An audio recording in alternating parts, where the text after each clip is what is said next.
Have you ever considered how our lives would be if we didn't regulate our emotions? Without this capability, anger and impulsivity would dominate, trust and relationships would crumble, and violence would escalate. By mastering our emotions, we enable civilization itself.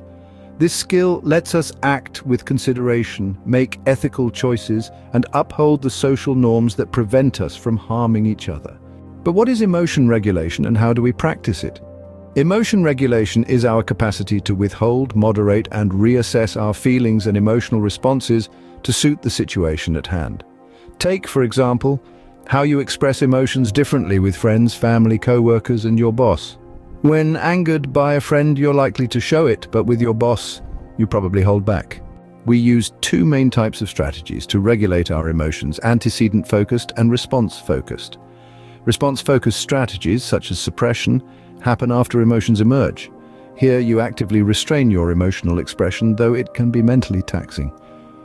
While sometimes effective, this can lead to increased physiological stress. In contrast, antecedent-focused strategies like cognitive reappraisal happen before an emotional reaction is fully expressed. You shift your perspective on the emotion-triggering situation, separating it from its emotional charge. For instance, encountering an indifferent cashier could provoke irritation. However, instead of reacting with anger, which likely won't yield the results you want, you might consider that they aren't acting with malice, they're just doing their job. It might not solve the immediate issue, but it will save you from the mental strain and negative interaction that could overshadow your day. Failures in emotion regulation often stem from dependence on maladaptive strategies. Excessive suppression, avoidance, or rumination can lead to emotional dysregulation, affecting our mental health and interpersonal relationships. Adaptive regulation of our emotions starts with awareness. Mindfulness and cognitive behavioral techniques aid us in recognizing and altering our emotional habits. In fact, some scholars suggest that mindfulness isn't just a way to foster adaptive emotion regulation techniques. It is an emotion regulation technique in itself.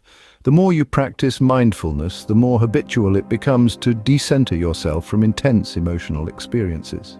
Remember, regulating emotions isn't about suppressing what you feel. It's about comprehending your emotions and responding to them in ways that are both healthy and constructive. Thank you for watching our video. If you enjoyed it, please give it a thumbs up. For more content like this, don't forget to subscribe to our channel. Noticed a mistake or have a brilliant suggestion for our upcoming videos? We'd love to hear from you in the comments below.